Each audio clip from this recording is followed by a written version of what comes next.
Hello, and welcome to the 6th episode of the Coffee with Demons podcast.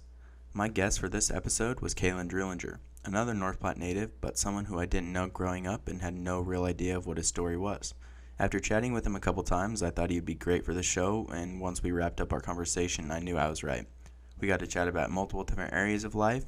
He gave me some new great perspective, and I think anyone who listens will also gain something from our conversation. So without further ado, on the 6th episode of the Coffee with Demons podcast, Kalen Drullinger. All right, and we are live. So Kalen said he's never done a podcast, and then my response, or Jacob's response actually, was no one has, or that we've had on yet, and I'm still getting the hang of it, so it'll go well, I think. Today, on the 6th episode of the Coffee with Demons podcast, I have Kalen Drullinger with me. He is a North Platte native as well, but no one that, or somebody that I didn't grow up around.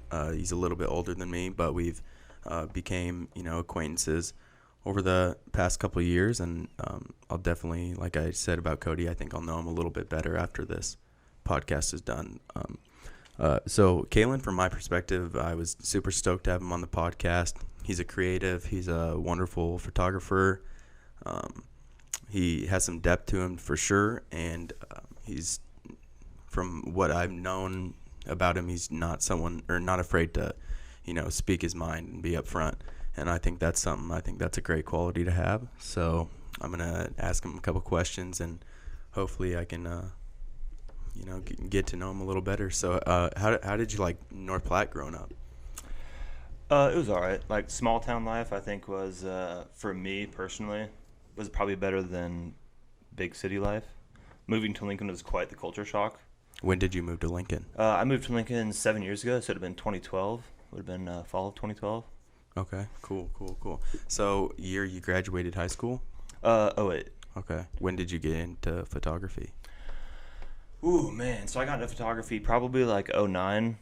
I used to just snag my dad's camera just because I wanted to take photos of my car and my buddy's car. Okay, and cool. Then I worked at Staples and found out they had like an employee discount. So I was like, ooh, maybe I should get like a DSLR kind of thing. Right. And so I invested in that. And then, I moved down to Lincoln and kept shooting cars. The car scene here is still kind of mediocre, not as mediocre as North Platte is. So there's like a little bit more, but still kind of lacking. And so I joined like a few model forums on Facebook, just some like Lincoln, Iowa, or some Nebraska, Iowa forums. Right. Because I just wanted to get into shooting people. And it was one of those things where it just kind of snowballed. I just kept investing in gear, like more lenses, flashes, different camera bodies and stuff. And I just got into shooting fashion kind of stuff and portraits and models and stuff, and it just took off. And now here I am. Cool. Well, very good. Like I said, your stuff's, your stuff is stellar. So you'll have to, we'll plug at the end of this, and you can tell people where to find it. You mentioned cars. When did you, has that always been kind of a hobby of yours? I was interested in cars like when I was younger, but never thought that it was really like a thing that it was like a pipe dream. Like, right. I like cars that I just like looking at them, never thought I would own anything crazy. And my first car was like a 94 Toyota Corolla, just like a nothing, just like a nice little Econobox. Right.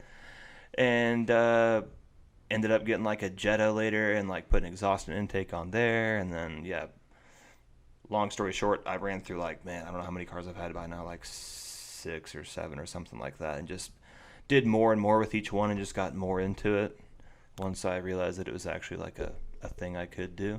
Cool. Yeah, so through all these hobbies, or just different outlets and mediums of expressing yourself, do you think that you have you found yourself as a person yet? Do you think you're still, looking for some answers that you might not find? I don't think that, I guess that's not a good question, because I don't think anybody's ever going to have the total answers. But, right. I mean, you seem to be going not in one certain direction, but like I said, have you found yourself, figured anything out? I always think that I found myself, every now and then I'm like, okay, this is me. And then I progress further, no matter no matter where it's at in my life, mentally, physically, in any of my hobbies or something. And I'm like, all right, this is where I need to be. And then, 12 months down the road, I'm like, okay, maybe this is me. So I'm definitely more comfortable than I used to be with myself. but I think that there's always room for growth and like Right. always room for learning. Definitely. And And I think, or sorry to cut you off, there's one quote that I really like is, you shouldn't be held to who you were even 5 minutes ago, right. because there's always going to be that growth there. So that's cool that, you're like, finding different ways to even express yourself. Yeah. So kind of to get into the weeds of everything, or to kind of kick off the demon side of thing, the first thing that I want to do is kind of, when we talk about demons, and in the past it's kind of been always mental illnesses, but I don't just mean mental illnesses, mental stability issues. It could be struggles, roadblocks, resistance of any form. So my question for you is, growing up, or even in your, more adult life, do you think that those stood out to you as more of just struggles and, hey, I should, deal with these as they come? Or did you ever find yourself looking for outside help, thinking more of them as like a mental illness type issue? I mean, growing up, I just, everybody goes through like teenager rebellious phase kind of Mm-hmm. thing, and like just kind of wanting to act out, I guess. And I never really, I guess when I was younger, I didn't respect mental illness as it is, like as much as I should. Like I thought it was just kind of like, when I was younger, like everybody had ADHD and everybody had this and everybody had that. And I guess just growing up, like I felt like I had a great support system. My family and my friends were great, but I didn't really know where to look for help. And I think a lot of it needed to come from inside myself. But I also needed to accept the fact that outside help would be beneficial, I guess. Definitely. And I think, like we were talking about earlier, we'll just kind of jump into that. You'd mentioned like therapy, or not necessarily therapy, but talking to a counselor, talking to a therapist, and how that could just be beneficial to anybody who's not even, diagnosed with whatever, bipolar, anxiety, major depression, stuff like that. Mm-hmm. And I just thought that was, I think that's 100% true, because I'll ask you your take on it, but like you were saying, everybody can use that outside perspective from someone who doesn't truly like know you, or hasn't known you for a long time. Right. I just feel like there's like such a terrible stigma around like mental health as a whole, whether it's like mental health itself or receiving help, like whether it's therapy or medication or whatever. And I mean, I've just been struggling with like mental health stuff since like, oh man, I think the first time that I went to a doctor about it was when I was like 18 or something. But 2017 was like 2017 was a great year for me up until like the last third. And my parents and my wife really pushed for me to go see a therapist. And it was one of those things, like, again, it was like the stigma, and I kind of fell in with the stigma. And so I just didn't want to be somebody's paycheck. Mm-hmm. I didn't just want to be patient, 034 or whatever. I didn't want Right. just like a number. Like I wanted to meet somebody that I could connect with. And thankfully, after much pushing on my family and my friends' end, I went and saw a therapist. And the first therapist I saw was fantastic. He was a great guy and helped me with a lot of stuff. And I saw him regularly. Like I would see him, I think, weekly or maybe bi-weekly. And really helped me with through a lot of, like, just through, I mean, just everything. Like stuff that I didn't know that even I was struggling with. I would just, it's great to have an unbiased opinion and have somebody who doesn't know you or know your past or know anybody that you know. And you can just kind of lay it all out, and they can just like pick it apart, Right. kind of. That's what I was gonna say. Is it's great, because you might not think you have an issue in one area, but then when you lay it all out, and someone who's actually like trained in that kind of like picking things apart, they're like, okay, well, let's this might be it. And another thing that I was gonna say is, you had mentioned that your parents and your wife had like pushed you to go out and seek that help, which is a lot of people think issues are not dealt with, but provided by the people around you, or like that is where they start. But really, like it sounds like you have a great support system. So it's just crazy, or not crazy, but I think more people need to realize that you can have these awesome people around you and still have struggles and still get that, unbiased opinion from somebody, and it can really, truly, truly help. Right. And I was just talking when I was at the photo shoot earlier. The girl that I was shooting with, she was actually one of the big supporters. She talked about seeing a therapist a lot, which was also kind of another push. And her and I talked about how, yeah, you can be living. I mean, you can be like you can have no issues. You could be like a millionaire with the best family and the best friends and like absolutely no worries in life, and you can still have mental struggles. Mm-hmm. Like, people always say money doesn't buy happiness and that kind of thing. But, I mean, it really is true. Like, it's all perspective. It is all perspective. And, yeah, I mean, you can smile on the outside, but on the inside you can just, like, really be hurting. Mm-hmm. And sometimes it's really hard to, like, find somebody that you can confide in and just really be open with and kind of show them, what's actually going on. Right. And so I think that's where therapists really, I mean, they just really excel at that because, like I said, they don't know anything about you. They have no reason to judge you one way or the other. And I mean, like we were saying earlier, they just pick up on the smallest little things that maybe you didn't know you were struggling with. Right. And it's wild. It's just like a mind blown kind of moment. So did you find all the answers in the therapist? I know we had talked a little bit about medication, and I know you kind of wanted to talk about that, and I did as well. Did you find, like I said, did you find all your answers, I guess, that you were looking for? I found a lot. I wouldn't say I found everything. Like it's still a it's a daily battle. Like I try and remind myself of things that my therapist has told me, and I don't think that one is better than the other necessarily, or that one is better than a combination of the two. But I think that therapy and medication can both really help. But at the same time, like we were talking just the other day about how just because it works for me doesn't mean it's going to work for you or it's going to work for him or her. Right. And so I think that it's worth kind of getting the lay of the land and kind of feeling things out. And Definitely. I mean, I know people who have gone through like 3-4 therapists before they found somebody who actually clicked with them. And I was fortunate to find somebody on my first try, and he was great. And I'm just like forever thankful that I found him. But I think I feel like a lot of people really give up really quick because one medication doesn't work or one therapist doesn't work, and you just really, I mean, if you really, really want to get past that, you got to be willing to put right. You have to actually want it, and you have to, just like anything else in life. If this doesn't work, try the next thing. Exactly. And I mean, just work yourself through it and try and figure it out. Yeah. Yeah, like there's no blueprint to like how to be happy. There's no one answer that's going to, work for everybody like you were saying. So I think people really need to realize that even if one therapist doesn't work and the next one doesn't work, and even if the next one doesn't work, that doesn't mean that one isn't going to work. And right. And same thing with medication, because medication's tricky. Just like you said, it all has to do with chemicals in the brain, and it might not click with you, and it could go. I know a lot of therapists like really want to see their patients when they start medication just to see how they react, and then they'll kind of they can tell from there like, oh, this might not work, so let's put you on something else. So I think that just needs to be stressed as well. One therapist might not work, but the next one might. Same thing with medication, like you were saying. Yeah.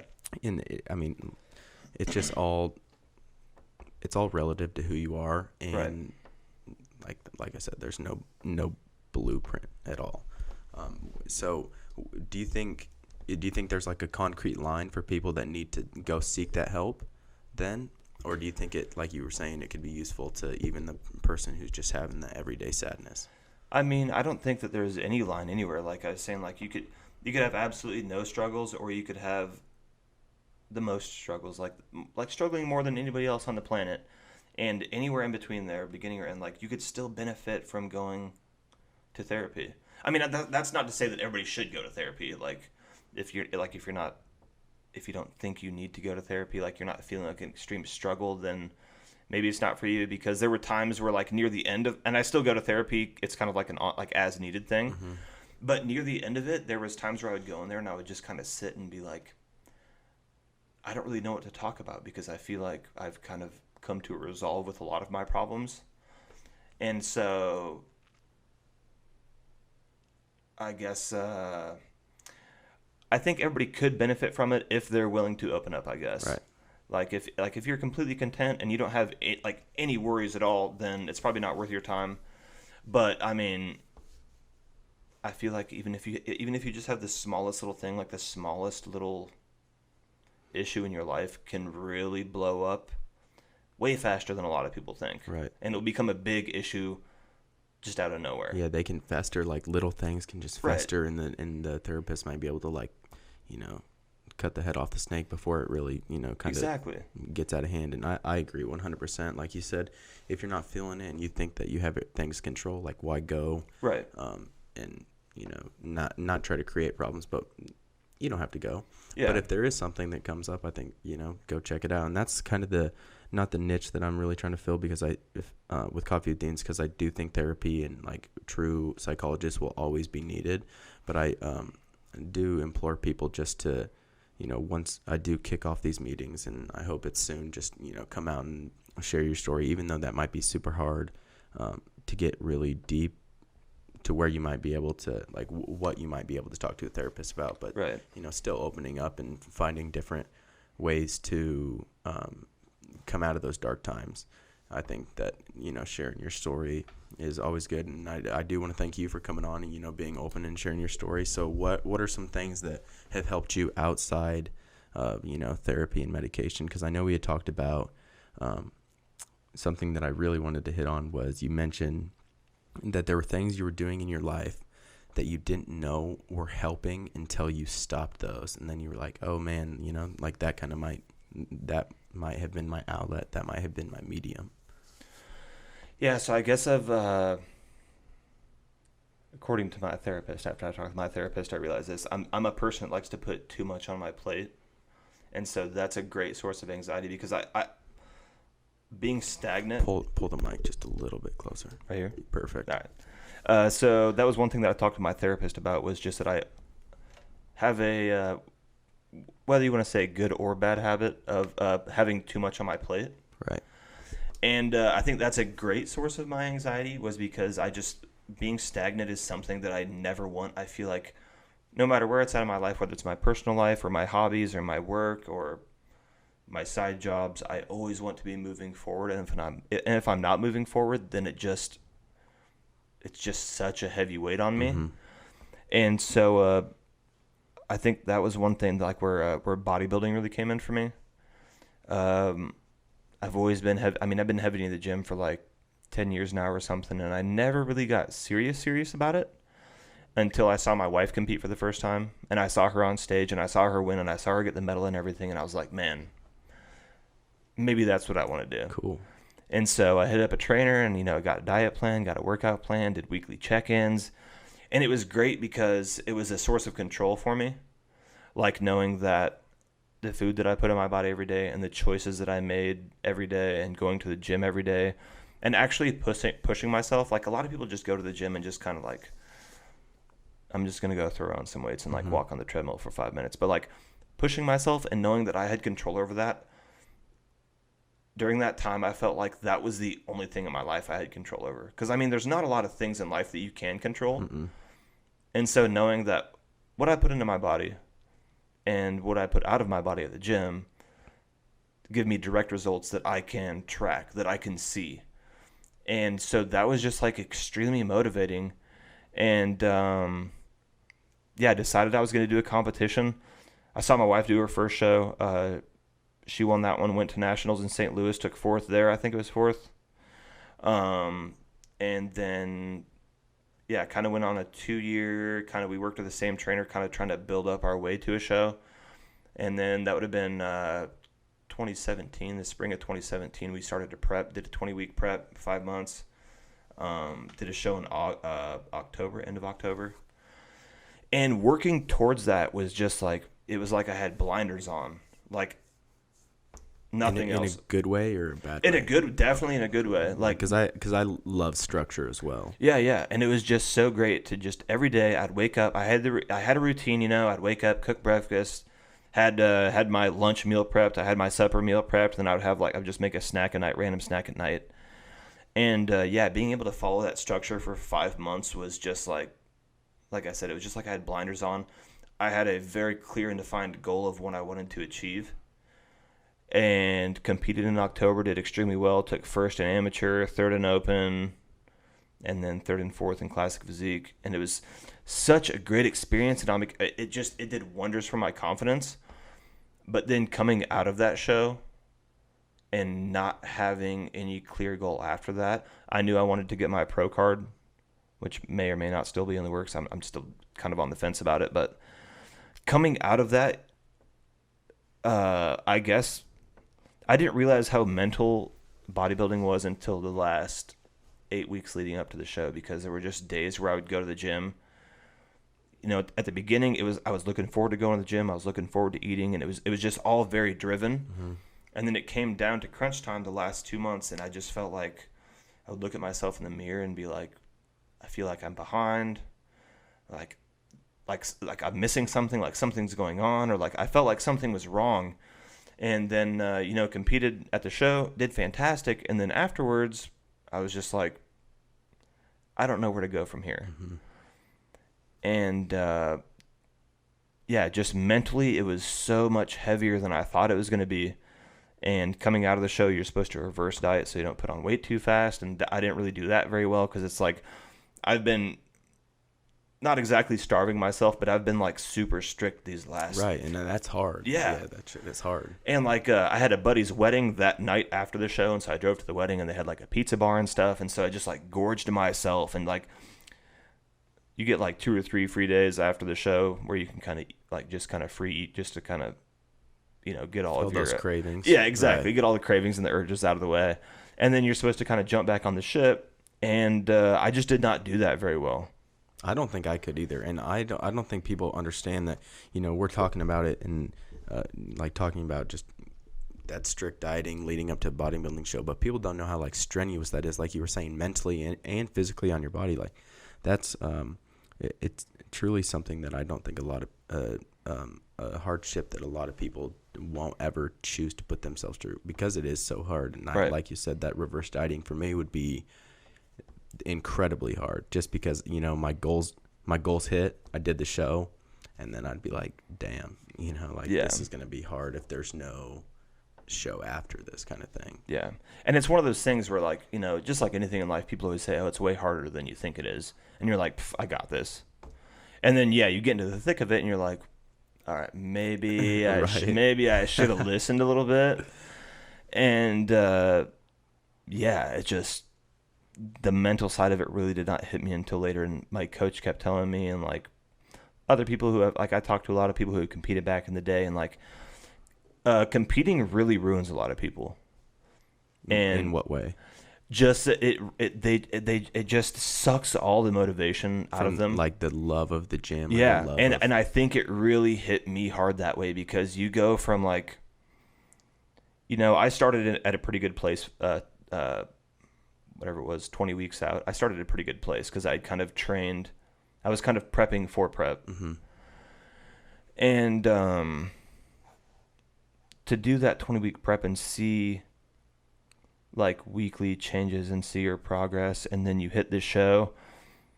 And I mean, everybody knows that what you look like on stage is not sustainable. Mm-hmm. You like, there's no way that you can look like that and be healthy and be happy.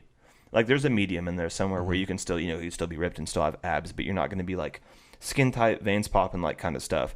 And so to watch yourself progress like that and then halt and then basically be what's essentially the pinnacle of what you can look like at that time. Right.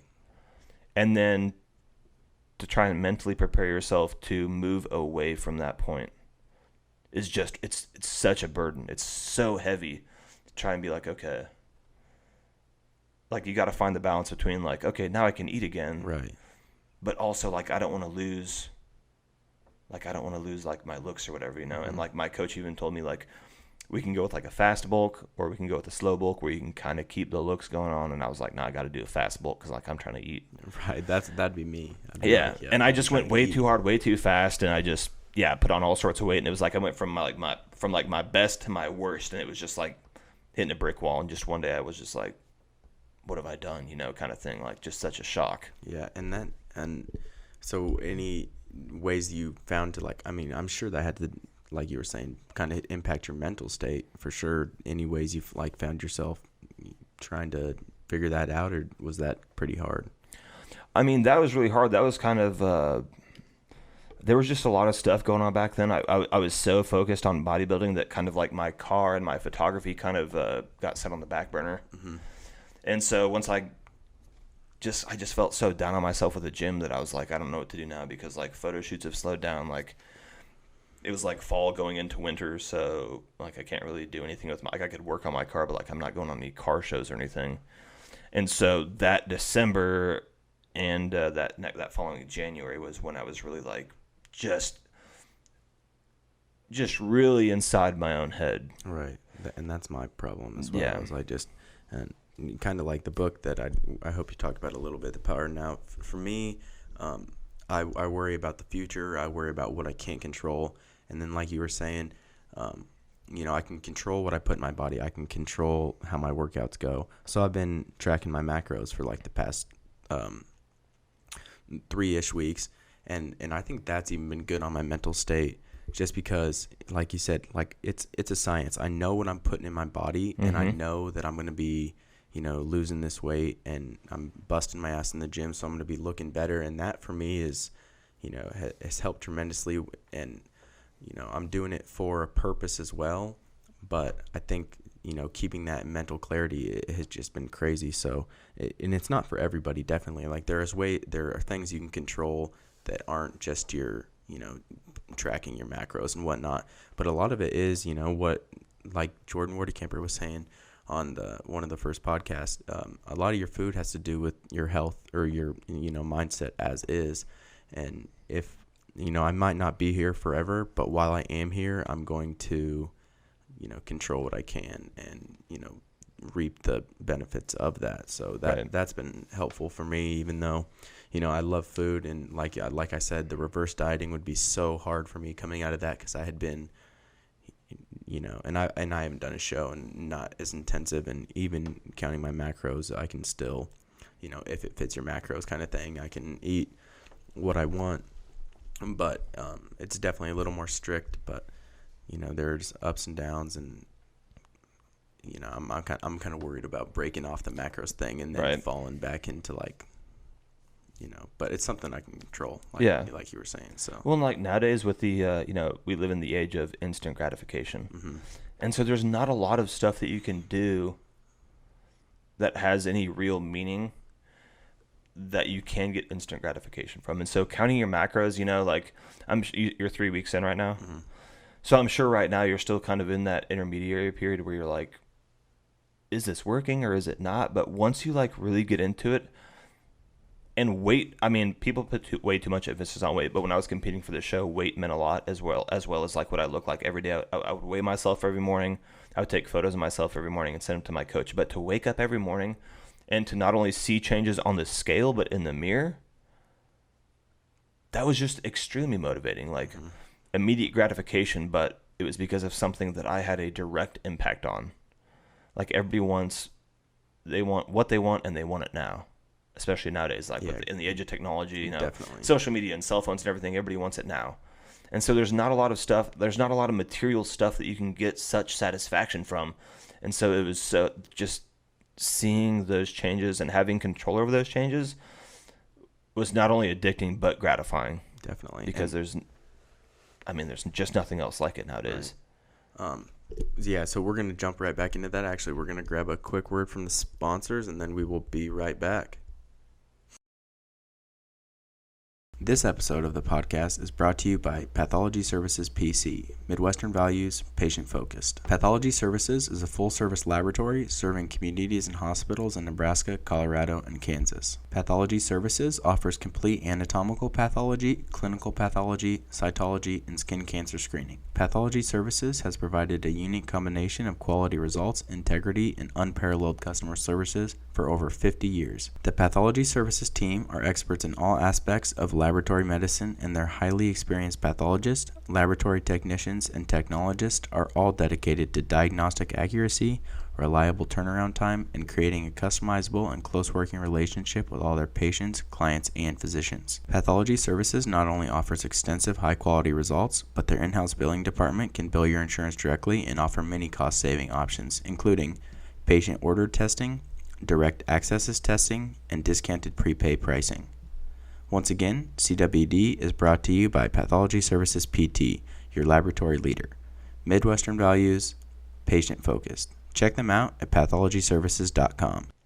So going back to like the number on the scale, and a lot of people are like, don't look at the scale, look in the mirror if you're seeing changes. But I think it all has to do with like we were saying, perspective and what your goals are. And for me, since I have been tracking my macros, I love looking at the scale and seeing that number go down, and I'm like, this is working, and that's more motivation, because I'm the type of person, and this isn't the way I should be, or not the way I should be, but this isn't the way I think. But if that number was to go up, or it was to be like not what I was thinking, my mindset would almost be like, fuck this isn't working, I'm gonna go eat whatever I want, because obviously it's not working. But so when it does, the number is going your way, super motivating, super, like I'm off to the races kind of thing. Like this is going well. So I think that's awesome for me. And like I said, people do struggle with food. I know a lot, especially in America. So I'm not saying look at the scale. I'm not saying track your macros, but healthy diet, healthy mind kind of thing, and just everything moderation, not elimination kind of thing. So, and then going into, what we were just kind of talking about, you had mentioned Alan Watts' video, and I think Alan Watts, if you don't know who he is, he's just kind of one of the, most OG philosophers kind of out there, and people have sent me videos from him a ton, and I've gotten recommendations. So, and you had mentioned a video, if you want to talk about that a little bit. Yeah, so my favorite video of his is called Vicious Cycle. If you just go on YouTube and search Alan Watts Vicious Cycle. But he just covers all topics. Like you said, he's kind of an OG, like from death to happiness to seeking detachment, the game of life, just everything. But the one speech of his that really hit home for me, and I still listen to it probably 3 or 4 times a week, is the Vicious Cycle video, where he talks about, something happens in your life and you start to worry about it, and then that causes some internal unrest. And so then you start to worry because you're restless. And so then you're worrying because you're worrying. And it just becomes redundant. And I mean, really, I think it was Terrence McKenna that said, worry is just betting against yourself. Yeah, that I've never actually heard that before, but that's because all you're doing is you're thinking into the future, and like we talked about this earlier, imagining the worst case scenario, which out of the billions of scenarios that could happen, you're picking out the worst and you're focusing on that. So of course you're going to be stressed out about it. Right. And so to do that to yourself is just self-sabotage, and like I said, it just becomes redundant, because you're thinking it's just this big what if scenario that hasn't even happened yet. And so you start to stress about this, what if this happens kind of thing. Right. And you're feeling the pain twice. Like exactly. You're feeling it now, and then you'll feel it like when it happens, but it hasn't happened, so why put yourself through that kind of thing? And like if it happens, then address it then and feel the pain then. Mm-hmm. But if you're so focused on the worst possible outcome, then you have no room in your mind to be like, wait a minute. This could actually be not so bad. Right. And so, and that's something that I like, even though I don't listen to the video daily, I listen to it, like I said, a few times a week, but I still have to remind myself every day, like, I've seen like a flow chart online, like, are you stressed? Like, is there something you can do about it? Yeah. Then don't worry about it, because you can do something about it. And if you can't do something about it, then don't worry about it, because there's still nothing you can do about it. Like, the human mind is crazy, and just how inside your own head you can get it. It's scary. Oh, definitely. Because you can really, driving yourself into a panic attack or into a breakdown is not a good time. No. And I think, it can happen to anybody, even if you don't have any, anxiety issues or whatever. Like, the small things can pile up over time, and you can really just become over encumbered with, like I said, a million small things or just a few big things. Mm-hmm. And it's like you were saying, it's much easier said than done, because my whole goal for Coffee with Demons is to help people, and but I'm not perfect. I don't have it figured out just because I'm doing this podcast. Like, I still sit in my bed at night, and that's when it's the hardest, just because I'm overwhelmed with thoughts, and I have to remind myself time and time again, like, man, it's been bad lately, just, struggling with multiple things on my plate. And then that's when it really leads up to what's going to happen, something, and it's always worst case scenario thing. And I think in today's day and age, it's a little bit more amplified with what could go wrong, whether that be, what's going on in just America or the world itself, with, climate and whatnot. But yeah, like you were saying, for me, it's just much easier said than done. I got to remind myself time and time again to kick back and be like, I can't control it, so I'm gonna let it pass. Mm-hmm. So for the listeners, don't beat up on yourself, because you don't, you still have those issues. Like, so do I, and so does everybody in the world. You're not alone, and but there are ways to help yourself. Right. That brings me to one of my points that I've written down here, is being actively positive. You really have to want to be positive. It's so easy to get into that rut of just like, oh, I'm so depressed, ha ha ha, like, Mm-hmm. and just like all this self-deprecating humor Right. kind of stuff. But you really have to like want to be happy. And I know that sounds corny. That's what everybody says, like, oh, well, you just have to be happy. But you really have to put effort into it. Like, Definitely, like real effort. Right, exactly. There was a long period of time where my wife was working overnights, and so I would get off work and I would see her for about 30 minutes, and then she would leave. And so then it's just me and my dog hanging out, and we'd just hang out all evening, and then I'd wake up in the morning and she'd get home at like 5. And so there was just a lot of alone time with just me and my dog. I love my dog, but it doesn't help me internally. Right. And there was a long period of time where like I would lay down in bed and I would force myself to think of 10 things that I was thankful for. And I would wake up the next morning, and before I got out of bed, I would force myself to think of 10 different things that I was thankful for. And then the first 30 minutes of the day, I wouldn't look at my phone. I'd turn my phone on and I'd put on like some motivational speech, or just turn on like some radio, or just for some noise while I'm cooking breakfast, Mm-hmm. or whatever. But wouldn't check social media, wouldn't text anybody back, wouldn't reply to anything. It was just me in the moment. Right. And just really being proactive. Like a lot of people think, okay, if I push away the negative, then that's all I got to do. No, that's definitely not the case. And I mean, like realistically, you can't even push away the negative. Like you just have to put positive before that, and you just really have to. I mean, like we were talking about this book, like The Power of Now. Like I've read through the first chapter twice, and I've made it like halfway through the second chapter. And even in that first chapter, it just like I was telling you earlier, it hit me like a sledgehammer. Like, this book was written for me, and it just was like super weird, because it's like, focus on right now. Like, you can create like so many worries, Definitely. things that will never happen, things that might happen, things that probably will happen. But until they do happen, like, you can brace yourself for them. But either they're gonna happen or they're not. So to waste your time right now, to ruin your mental peace right now, to thinking about the future, it's just a waste of time. Right. And I think that's not my issue, but that was always my thinking when I was, younger and in high school. I was like, if this happens, I'm going to think about it so hard now that I can get over it. And that's not the case. That's not going to happen. Absolutely. And whether that be, I love my family to death, but I'm not, with them all the time. So I worry about their well-being, their health. And a lot of that, as dark as it is, the worries that they're going to pass away and I'm not going to be able to see them again. And then I'm like, okay, deal with it. And you can never deal with something like that. So I've been really trying to, put that mindset to the side and, focus on the positive. And like me and Keenan Serrano talked about, it's all about this. It's almost like this manifestation mindset. Like, you have to think happy thoughts. And like you said, it kind of sounds corny, like think happy thoughts, be happy. But it's, it's 100% true, because whenever I'm, like you said, in bed and I think, what I'm thankful for and whatnot, it always seems to be better than trying to deal with stuff that isn't happening. Right. So, just like manifesting the good and thinking about the good, and putting the bad off until it's time to deal with it, kind of thing.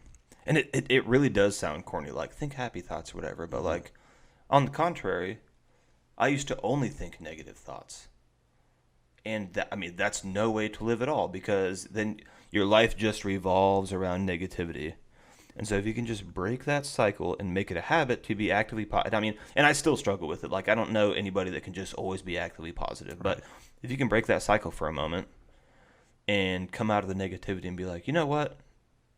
Like, I've got a few issues, like, bills are behind, or like, I'm fighting with my spouse, or like work's not going so good. But outside of that stuff, life really isn't that bad. Mm-hmm. And I know, again, that's going to sound corny, but it is what it is. You really just have to.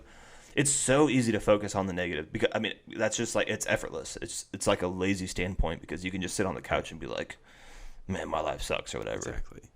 But to think positively, there is some effort involved because you have to be like, man, you know what? Actually, like, my friends kick ass. My family's great. Like, I love my dog. Like, I can't wait to go to the gym again or whatever. But there's definitely more effort involved, but the outcome is, way better than just sitting on your ass and just being negative all the time. Exactly. And I think that's what people need to realize, that you got to work at being happy. You can't just, like you said,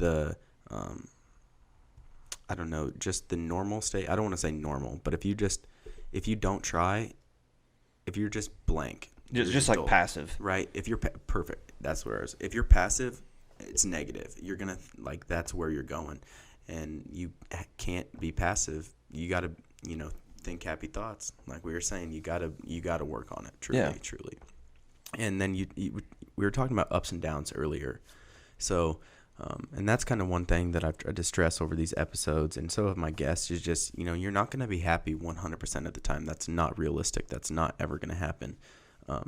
But don't dwell on the bad times, and when you're in them, don't, think they're going to last forever, because they're not. Right. It's like the, what's that quote from Blow, where he's like, sometimes you're flush and sometimes you're bust. I've honestly never seen Oh, it. man. He's talking about, when you're up, it seems like you'll never come back down again. Or when you're up, it seems... I can't think of it right now. Something about when you're down, you feel like you'll never be up again. And I'm going to have to look it up later in the episode. Right. It's a fantastic quote, but it's basically like, when you're down, it feels like you're never going to be back up top. And when you're up top, you're just like, whatever. And it's just very up and down. Like, there is no, like they always say, there's no dark without light. And that's really what it is like... if you were happy all the time, eventually that would just become the norm, and it would just be like boring. Right. And so there has to be some contrast going on. Contrast is a great way to put it. I think one of the first blogs, it might have been the first blog that I ever wrote when I was, kind of dealing with the shit I had to deal with, was called like, what's sunshine without rain? Like, there's gonna be those. You can't appreciate the good times without the bad, because what would be if you had good all the time, then it wouldn't be, the good times. Right, they would just be the times. Exactly. So, I think that's another thing to stress to people, and finding ways to get out of the dark is good, but just because you're in them, don't take it out on yourself, more or less, kind of thing. So going into we'll kind of transitioning into a different topic. I want to talk about kind of being humble, because we were just talking, I don't ever want to sound like super arrogant. People, like, even when we talk about bodybuilding, or like people, the automatic is to assume that just because I know what I'm putting in my body and I track my diet, they look at you like, oh, you think you're better, and that's not the case, kind of thing. Absolutely. And I just think that, I do that for myself. I also do it, the looks are nice though. Like, I like to see the changes in my body and whatnot, but it also has to do with a lot of health, and I don't know what I'm getting into. Just people try and be humble way too much. Oh yeah, I guess is kind of where I'm trying to get myself into. So I'll kind of kick it off to you, because I was word vomiting. Like you said, some people like try to be humble, right? And I feel like trying to be humble is that's not very humble, because you're trying, like, you have to want to be humble just for yourself. Mm-hmm. And like I was saying earlier, some people are like, well, bro, I'm way more humble than you, and it's like, all right, well, that's super humble of you to say, but like, you really just have to just really want it for yourself. And like, nowadays, especially with like social media flexing and stuff, and Instagram and Facebook and Twitter and everything, like, everybody's like, oh man, I'm vacationing in Mexico or whatever, and they're just like, what do I call it? Like a humble brag, Right. where they're just like, hey, I'm bragging, but I'm actually not, but they are. Yeah, definitely. And so it just a lot of people just, I think it really boils down to the comparison, like people comparing themselves with others, which I think everybody struggles with. I don't know a single person out there that doesn't occasionally look at somebody else and be like, wow, like I'm better than them, or I'm worse than, or yeah, it must be nice kind of thing. But yeah, I think being humble really has to come from inside you, and you really have to want it for unselfish reasons. And a lot of people want it for selfish reasons, just so they can be like, ooh, I'm like a Zen master. I'm so humble. Right. Like they want it for the wrong reasons, and you just really need to. I think being humble comes with a lot of things, like being a kind person, being a positive person. Like I think they all kind of tie in. And that's what I was gonna say. Like I don't think you can't be humble and nothing else. Like I think it's incorporated in, being a good person, being aware, doing your best, letting others be happy in something that might not make you happy kind of thing. Exactly.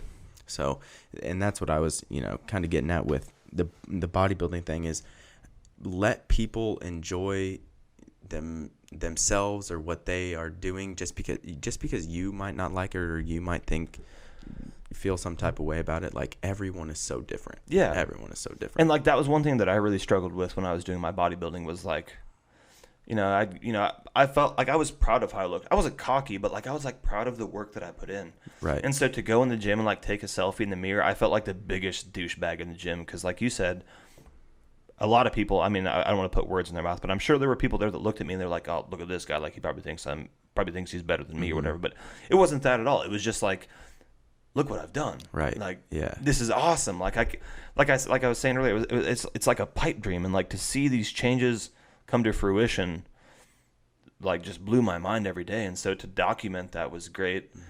And surely of course there's people out there that take selfies, in vain or whatever. But to document it yourself and be like, yo, here's my progress from like a week ago. Like, look what I can do. Like exactly. it's really just it's like ecstasy. Just like whoa, like exactly. And that's the thing. Like you said it.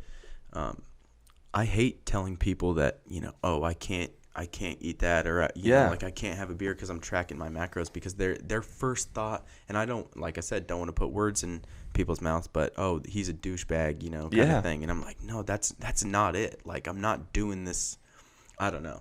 So that's a struggle with me, and or a struggle for me, because I'm a people pleaser, and so I'll almost kind of put my goals second to people's what they might feel because my goals. So I got to, get better at that and get, have a little bit stronger will, just to be like, don't worry about what they're thinking. Don't worry about what they might think. But, I mean, everyone's going to have their opinions. So. And it's hard sometimes. Oh, definitely. Like at work, like we do like potlucks at work, or like we did like a goal and like they'd cater in pizza or something. Like, all right, we got pizza. And then they'd look at me and be like, oh, you can't eat that though, right? And I'd be like, no, but it's okay. Like, I'm not upset that I can't eat it. And, like, you guys shouldn't be upset that I can't eat it. Like, I'm doing this for me. Like, I'm not upset that I'm doing this. Like, I don't feel like I'm missing out at all. Like, you guys can eat whatever you want, and I can continue down my road. And it's just, like, there doesn't need to be any judgment involved in, like... Exactly. Like, it can be all good. Yeah. And, like, I don't think that I'm better than you guys. And, like...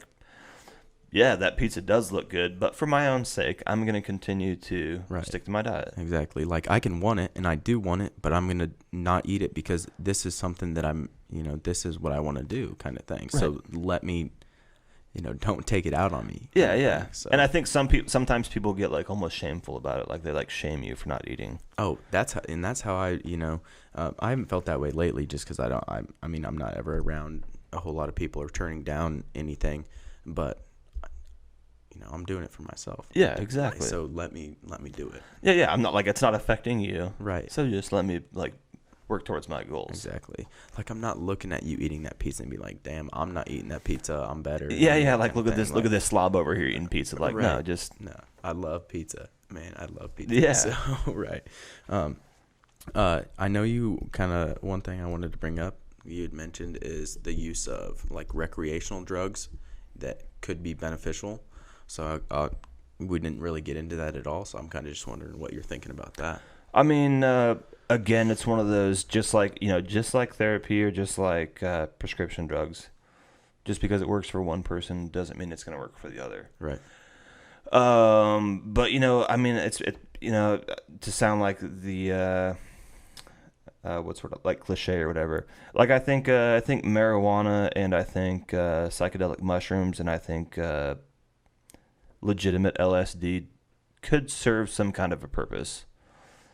And that's not to say that you would go to a doctor and like get it prescribed or whatever, because I feel like they cover such a broad area that they could help you with.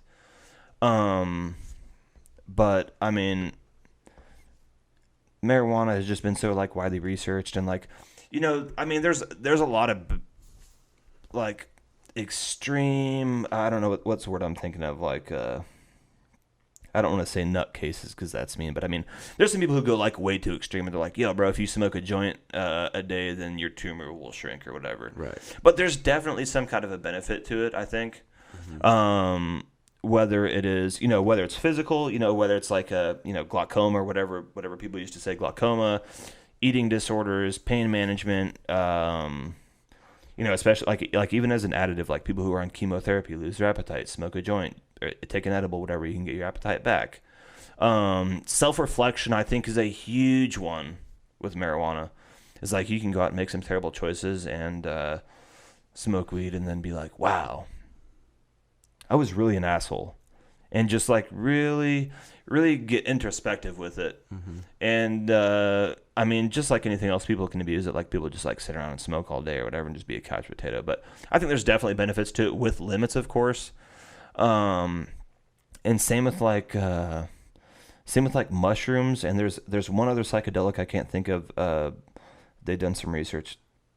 What's it called? Dimethyltryptamine. No, DMT is another one. No, but there's another one they do research down in Mexico, and they use it for addiction therapy, like alcoholics or drug addicts and stuff. And like, I'm not sure what it is, but it just allows a lot of introspection, and I feel like people talk about good trips or bad trips and all this and that, but when it comes to that kind of stuff, I mean, drugs or not, I feel like any experience, when you really get down to it, is a good experience. Because even if you have a bad experience, you're still taking something away from it. Like, if you get yourself in a shitty situation, like again, like drugs involved or not, if you get yourself in a bad situation and have a bad experience or whatever, and like as long as you can take something away from that, it really was a good experience. Like in the moment, it was terrible. Like you were losing your mind, having a panic attack, whatever. But if you can take something away from it, I mean, experience is experience, whether it's good or bad. Right. You're gaining experience from it. Well, like you said, it's just like these things, whether that be the like mushrooms, marijuana. Like it might not be for somebody, but don't knock it because it might be better for somebody else. Like exactly. California, I think psilocybin is legal in California, right? Did they legalize? It's I know it's decriminalized. In Denver. Okay. I don't know about California, but. Well, I mean, I implore anybody to go listen to Joe Rogan talk to Paul Stamets, and he's a stupid smart dude, and he's just researches fungi, and he's super for like psilocybin, which is the active like psychoactive ingredient in the mushrooms, and just how he talks about it.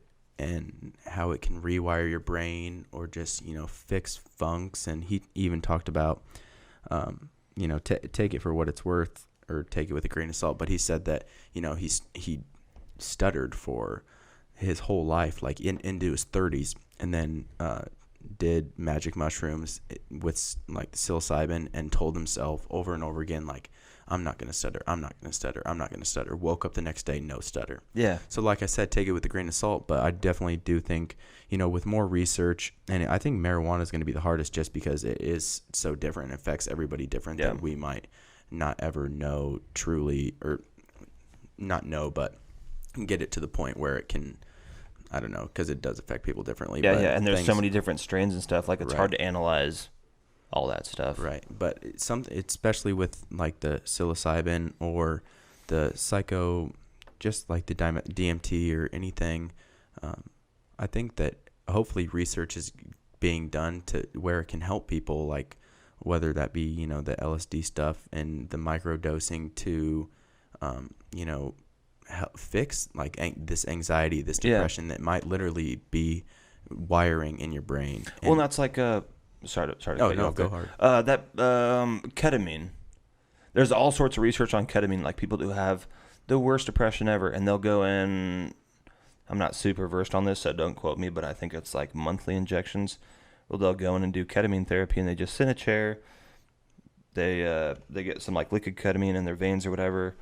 And ketamine it's like a dissociative, like it's completely unlike any other drug that I think is really out there. It's like a horse tranquilizer. It's horse tranquilizer, right. Cat tranquilizer. It's some kind of an animal tranquilizer, but like there's like proven benefits where like somebody will go in there like monthly or whatever, and then they don't have to come back for 6 months because they're just like, I'm not sure what it is. I don't know the science behind it, but I've watched a few videos on it, and just like seeing people walk in and then walk out, and they're just like a completely different person. Right, and that's why I don't get is if it's, I do understand the aspect and the aspect of like it being dangerous for some people or them like having a bad experience and whatnot, and it might not be healthy. But if there are time and time again proven that there's these, benefits, just because society's labeled it as a like drug, I think we need to take a step. And I don't know. I'm not going to be I'm not the law. I'm not anybody high up to make these decisions. But if they're helping people, like, let's let them help people. Well, and the fact that like marijuana is scheduled up there with like heroin and like, I don't know what the other ones, but it's like Schedule 1 or whatever the worst schedule is, like heroin and like meth and stuff. Like, so it's due to the fact that it's up there because it's due to the fact that we can't research it. So, right, so it might have like benefits. No medicinal benefit or whatever they say. Right. Well, it does. Yeah. See, that's the thing. Like, that's what they say. It is. I just don't get it, and I think it being state to state makes it super hard. And once we might not ever, as a country, legalize or whatnot. But there's extremes, like people, like you were saying, people take it to extremes, whether that be smoking every day and hanging out on the couch, or just using it for someone who might need it to relieve pain, stress, anxiety, and can use it for medicinal purposes. So like we were saying, just with food, or anything in life, it's moderation, not elimination. Absolutely. You can abuse anything. You can abuse anything. Anything in life, internet, you can abuse it. Social media. Absolutely. Anything you can abuse it. So, but yeah, that was cool to actually talk about it. It's something that we've never really talked about on this podcast, but I'm open to all subjects. That wasn't even hard to talk about, but most people don't, even bring that stuff up. So I appreciate that. I mean, we can roll from that straight into prescriptions. Yeah, let's do it. Like, a lot of people are very antidepressant or very... Sorry to cut you off. We'll roll into that right after this break. Oh, for sure. What's up, everybody? It's Johnny. I hope you enjoy what you're listening to. And I just wanted to say, if you want to be a sponsor for the Coffee with Demons podcast, we would love to have you. Shoot us an email at contact@coffeewithdemons.com, and we will get right back to you. Thank you. All right, well, I'll kind of let you take back over, and we'll talk about prescription medication. Yeah, so I mean, just like therapy, like I was talking about earlier, I feel like it's kind of stigmatized along with mental illnesses. And, again, like you might have to, just with therapists, you might have to try a few different medications. Like I've tried like 3 or 4 different medications until I found something that worked for me. And,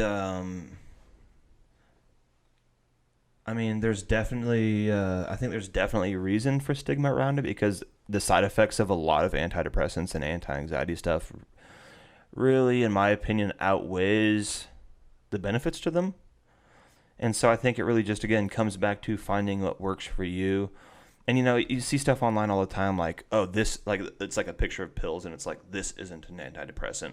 And it's a picture of like nature, and it's like, this is the antidepressant. And it's like, if going outside and walking in nature or engaging with other people or just kind of getting out, getting some fresh air works for you, That's fantastic. That's Hell yeah, great. yeah. But that doesn't work for everybody. And some people need a combination. Some people just need meds. Some people just need outside. And it's just, I mean, so much of that stuff is demonized just for no, I mean, I want to say for no reason, but I think there is some reason behind it, again, because of the side effects and stuff. But some people just completely write it off and they don't want to try it at all. Right. For sure. And it could come back to that, being like fake humble, like, oh, I'm a better person because I'm not doing this. Yeah. Because I didn't get into it with this girl on Twitter, but she had a tweet and it was just about the over-diagnosis and then the like prescribing medicine. And I do think there might be an issue. I'm not well versed in the medical field to really speak on that. But my response to her was, in your brain, if you have an axon and dendrites and they are not spitting out the certain chemicals that to where that synapse fires, and those, like, that's not clicking in your head, then people need that medication. In Absolutely. the right setting, they need that medication. And yes, maybe I could try 1,000 different things and that might work, but if it's the 999th thing, then I would rather try medication first. And if that helps, then it helps. And like you said, it's demonized, people, it's stigmatized. It shouldn't be looked on in such a bad light because it does help people. It helps people who are using it for the right reasons. Yeah. And like you said, like overdiagnosis, like I think that's a big thing. And it's, I feel like it's on both ends. Like it's both, it's completely contradictory, but I feel like it's underdiagnosed and overdiagnosed. I feel like a lot of people like to self-diagnose because they like go through something hard and they're like, oh man, it's like when people are like, oh, I have to have my volume on my TV in increments of 5. I'm so OCD. Like, that's not OCD. And so it's the same thing with like anxiety or depression. Like, something bad happens and you get depressed, and that's natural. But to be depressed when there is nothing going on in your life, like when there's nothing negative going on in your life, to me, that's depression. And same with anxiety. Like, oh, I've got finals coming up. Like, man, I'm so stressed. I gotta ace this, or I'm not gonna get my diploma. Like, to me, that's not anxiety. It is anxiety, but it's not like it's not like you said, like a chronic anxiety. Right, it's not like everything's okay. Like, there's stressors that are causing that. Absolutely. And so if everything's okay and you're still worried, to me, that's anxiety, and that's when you should reach out for help. And so many people like to self-diagnose, like, especially nowadays, like the last like 3 years, like all the depression and anxiety memes going on Twitter and Facebook and stuff. And it's like, oh, haha, that's so funny. Like, I'm going to kill myself, whatever. But like, some of those people really use humor, and I'm guilty of it too. I was guilty of it, using humor to really deflect like my struggles. But yeah, I think like a lot of people, like if you have the slightest inclination that you might have anxiety or depression or anger issues or OCD or bipolar or whatever, like, definitely go see somebody. Yeah, figure it out. Like, put worst effort case into it. Yeah, worst case scenario, they're going to be like, you're just going through some shit right now. Like, your life is kind of rough or whatever. And best case scenario, they're going to be like, oh, you actually do have chemical imbalances, so we should try this medication. If that doesn't work, we've got like 5 backups. Right. So, and like you were saying about self-diagnosis, I think people, and like I was saying about manifesting stuff, they almost create more problems than are already there. Absolutely. So once it's in their head, they're like, okay, this, now I got it bad, and it just gets worse and worse and worse. And I think, so then they might actually have problems that in the first place might not have shown up. So it's just, I think it starts with educating people, and not even educating to just like telling them, yo, get help, like find help and figure it out for yourself, kind of thing. Because I definitely think that people, self-diagnose, and then what you said about OCD, just, I thought that was, because people, and that's a quick one to throw around. Yeah, absolutely. OCD, and I'm like, I'm so OCD about my bedroom, and it's like, no, like, OCD you like is to be crippling. neat true. Like, if you don't have obsessive thoughts followed by compulsive behaviors, or if you don't truly know, like, if it's not taking something out of your everyday life, and even if you do have OCD, or if you do have anxiety, or if you do have depression, and you can function in your normal everyday life, then maybe look for those other ways to help yourself slowly, and don't go straight towards the medication. But if it's like you said, if it's crippling, and don't, I don't know, I think they're thrown around, and like you said, people make jokes out of them, and but there are actually people that, struggle. Yeah, it's like the boy cries wolf. Like, people always just like, oh, I'm so depressed or whatever, and then there's somebody who is actually depressed, or like, like OCD. Like, there's like people out there that like cannot walk out of a room before they flip the light switch 3 times or whatever. Like, they walk out of their house and they have to lock the door a certain number of times, because if they don't, they like actually lose their mind. And so being like, oh, my room has to be set up just like this. Like, I can't have any trash on my floor. Like, that's not being OCD. You're just a clean person. Like, and so one thing that I kind of wanted to mention, just because it popped in my head, like, I don't know how I'm going to start this, but it's kind of not, it was cool for a while, or not, people just acting like depressed or stressed out and having anxiety. And I just wanted to mention, like, that, like, hopefully that gets away. Hopefully that stops. Oh, for sure. But still check on your friends that are acting the happiest, the ones that are putting on a smile, because that's where, the problems, from my perspective, it's always the people who, are trying to lend the helping hand and that are smiling the most, that might be dealing with the most stuff. All I was going to say is, don't just check on the people that are, like you said, the boy who cries wolf. Don't just check on the people saying they have it. For sure, check in on them and help them out, but check in on everybody. Like, not mental illnesses, but mental stability issues affect everybody. Everybody gets sad, so everybody could use, a story that, helped or whatnot. Right.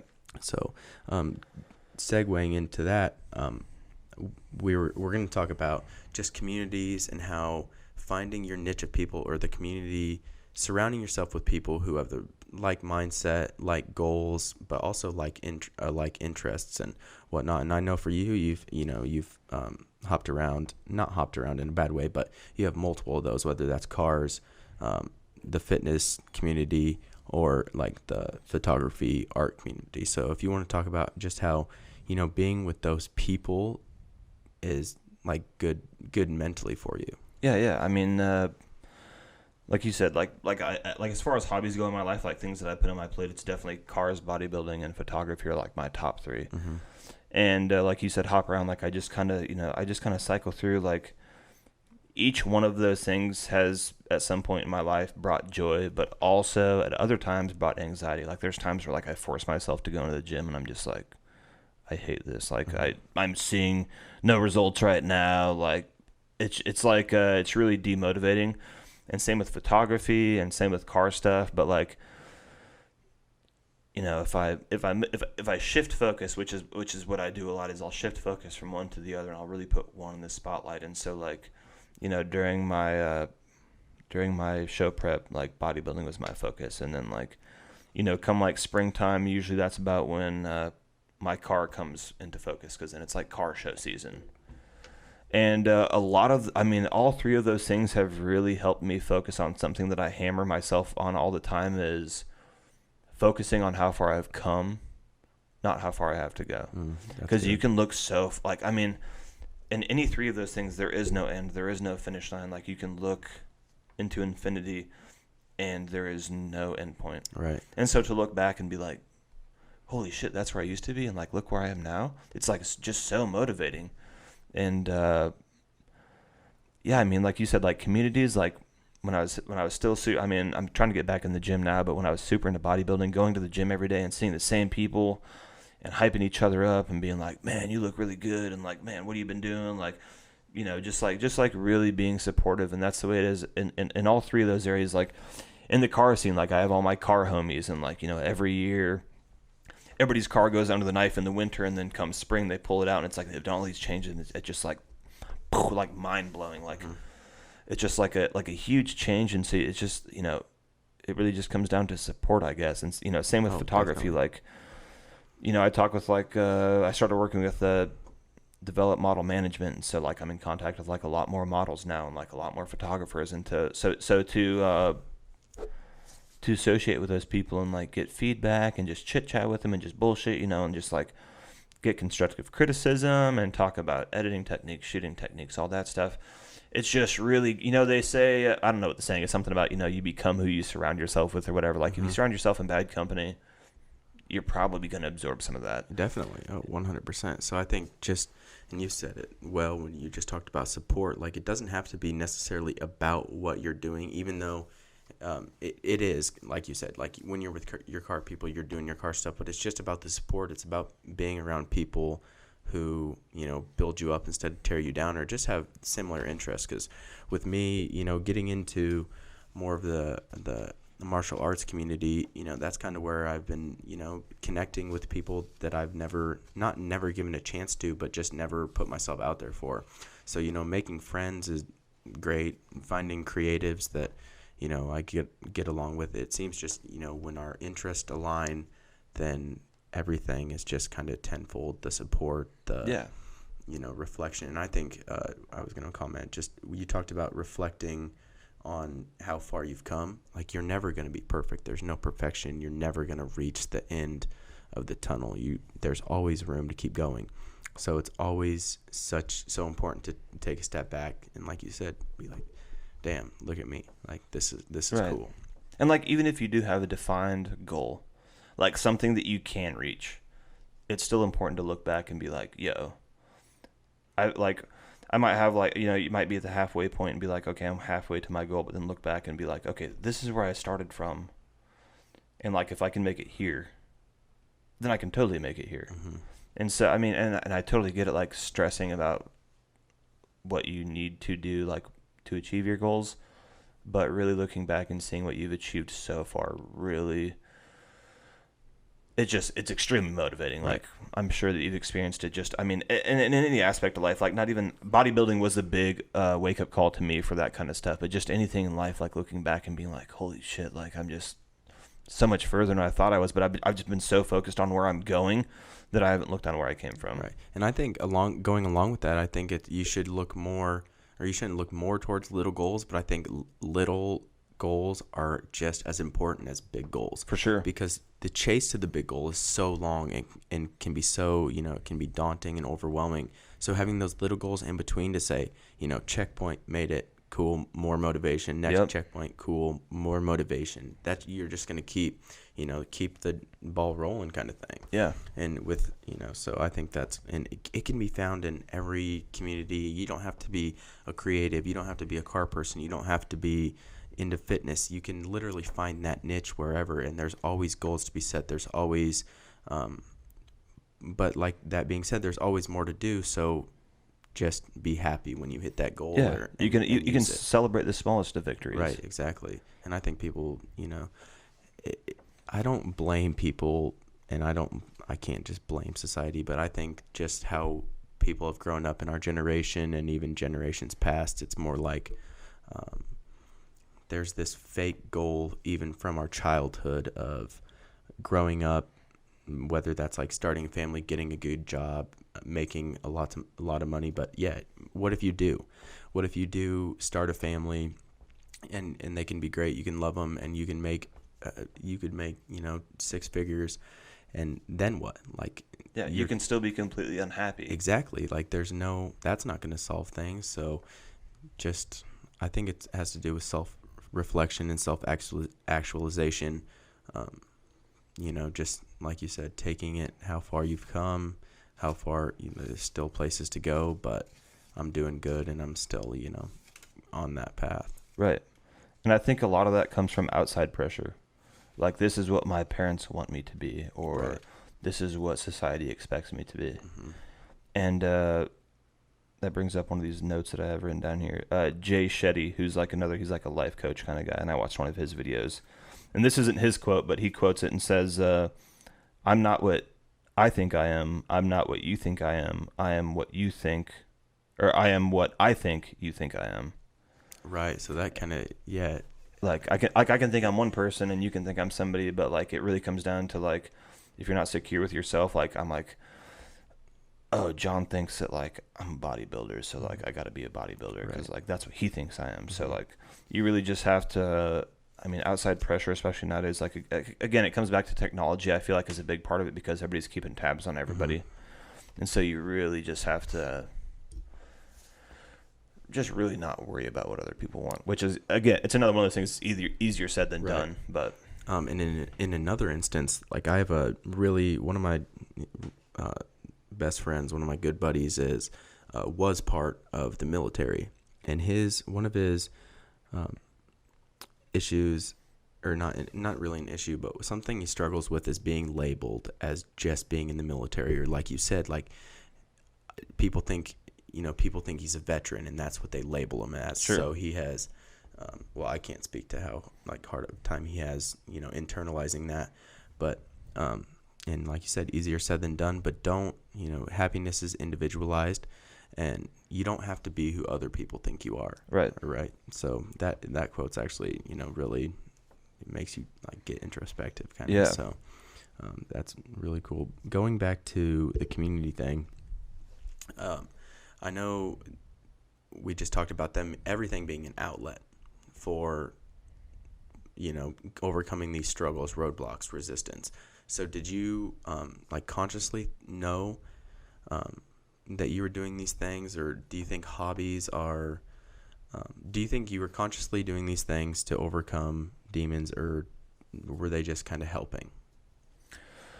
I think we kind of brought this up earlier, but we kind of skipped over the topic of things that people use to cope but don't notice until they stop. Right. Okay. And I think that's like what a lot of these things were. Like I was using the gym for the longest time, and like I was just so happy. And then once I lost that goal and I kind of stopped going to the gym, it just really hit me that like I need something like to cope. And so I think that's part of like the cycling through things is like, I don't think I think they all have started off as passions for me.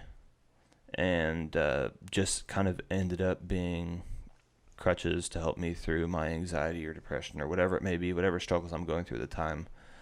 And I don't think there's anything that I've ever done specifically. Like I've never been like, man, I'm feeling like especially anxious today. Like I should go shoot some photos. But it's just right. like having photo shoots lined up and having editing to do just keeps. I think it comes back to like me wanting something on my plate all the time and always pushing forward and not being stagnant. Mm-hmm.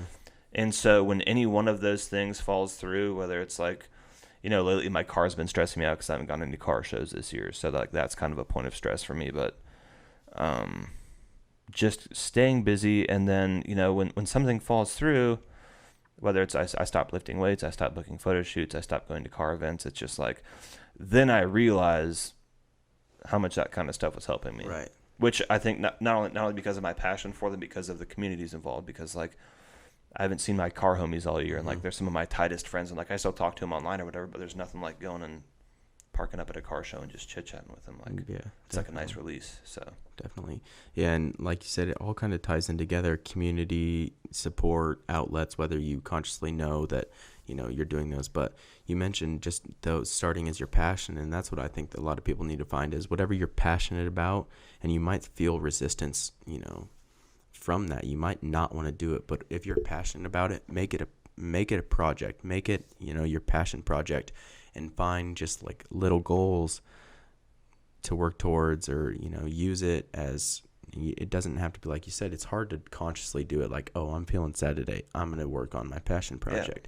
It doesn't even have to be like that, but it can be used to before you even have those issues arise, or just use it as an outlet, use it as a medium. And that's kind of that kind of ties in with everything we've been talking about, just with like goals, support, finding your way. And I still haven't really found mine, but just keeping my mind busy, working on things that I do like, and then searching for other things that I might in the future that might help me. And so what helped me might not help the other person, but it might also help the other person. Yeah. So I think that's kind of what I'm doing with Coffee with Demons, just trying to get out stories to where they might help other people. So, and I guess that's kind of a good wrapping point. Any other things you want to talk about? Oh man, not that I can think of. Not off the top of my head. Let me flip with my notes real quick. I think we kind of hit on everything that I was. Yeah, that was good. That was a fun one for sure. Yeah. Kalen does shoot, like I was saying earlier, great photos, whether that be of people or of cars. So I'll let him kind of plug that throughout your Instagram for the listeners? Oh yeah. Just at Kalen Drullinger, just my name. Put a link in the bio. I got a terrible name to spell. So, but yeah, fashion, cars, weddings, pretty much anything except for newborns. But you don't do babies? No. I feel like that's quite the niche. Like newborns and maternity, I don't want to mess that up, and so I just kind of focus on everything else that I feel like I really excel at. Well, we'll get at him. He's very good at what he does, and also look for your passion project. Look for things that might help you just through your monotonous life, and just keep at it. It's a grind, like we've been talking about. Right. It's not just, it doesn't come passively. You have to work at it. You're not gonna start anything and excel at it right away. Mm-hmm. And so people. I hate to keep going back to the gym, but that's just my good reference point. But when I started going to the gym, I was just a scrawny kid who had no idea what I was doing. Mm-hmm. And so I think no matter what your passion is, you're gonna go in and kind of like be the new guy. And so you just got to keep pushing and pushing and pushing, and you really just got to, if you enjoy it, forget what everybody else thinks. Yeah. Just keep pushing, and like you'll hit that point where you're like, this is what I've been waiting for. Yeah, very well said. And you have to, like you were saying, you have to work at it. Just like happiness, you got to work at that as well. So I appreciate you coming on. I think this was a awesome podcast, and I'm super stoked to get it out to people. So yeah, for sure, man. Thanks for having me. Thank you. Yep. And we'll catch you next episode. Thank you for listening to this episode of the Coffee with Demons podcast. Don't forget to check out our website at www.coffeewithdemons.com for more information on the Coffee with Demons movement.